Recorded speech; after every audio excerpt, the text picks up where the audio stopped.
আসসালামু আলাইকুম। আমি ইস্পাত জাহানিবা ব্রাহ্মণবাড়িয়া থেকে বলছি।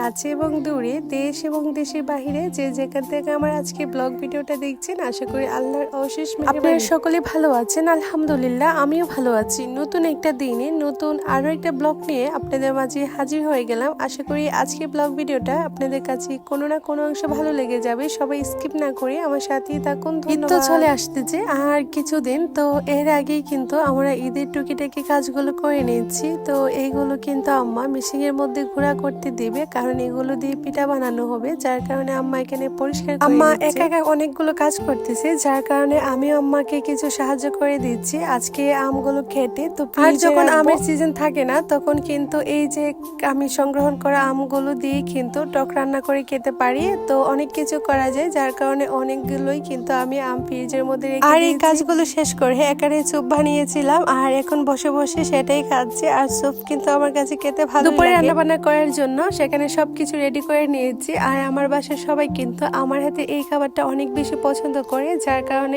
এই রান্নাটা আমি কিন্তু রান্না করি। আর যেহেতু আমার বাসার সবাই এই রান্নাটা পছন্দ করে, তো যার কারণে আজকে রান্নাটা করেছিলাম আমি মূলত। আর আজকে রান্নাটা ছিল কিন্তু বিরিয়ানি, আর বিরিয়ানি খেতে আমারও অনেক বেশি পছন্দ। আমি যখন এই রান্নাটা রান্না করি তখন কিন্তু আমার জামার কথা খুব বেশি মনে পড়ে, কারণ তারও অনেক বেশি পছন্দ এই খাবারটা। তো আমাদের দুজনেরই অনেক বেশি পছন্দ। আর প্রতিদিনের মতন সবাইকে একটা কথা বলে রেখি, যারা এখনো পর্যন্ত আমার ভিডিওতে একটা লাইক দেন না, প্লিজ একটা লাইক দিয়ে দিবেন। আর যারা এই প্রথম আমার ব্লগ ভিডিওটা দেখছেন, যদি আপনাদের কাছে কোনো অংশ ভালো লেগে যায়, অবশ্যই আমার চ্যানেল সাবস্ক্রাইব করে আমার পাশেই থাকবেন। রান্না বান্না শেষ করে বসে গিয়েছি মা মেয়ে খাবারটা খেতে। তো রান্নাটা অনেক বেশি মজা হয়েছে, আর গরম গরম খেতে কিন্তু অসাধারণ লাগছে। আজকের ব্লগ ভিডিওটা এই পর্যন্তই। সবাই ভালো থাকবা, সুস্থ থাকবা।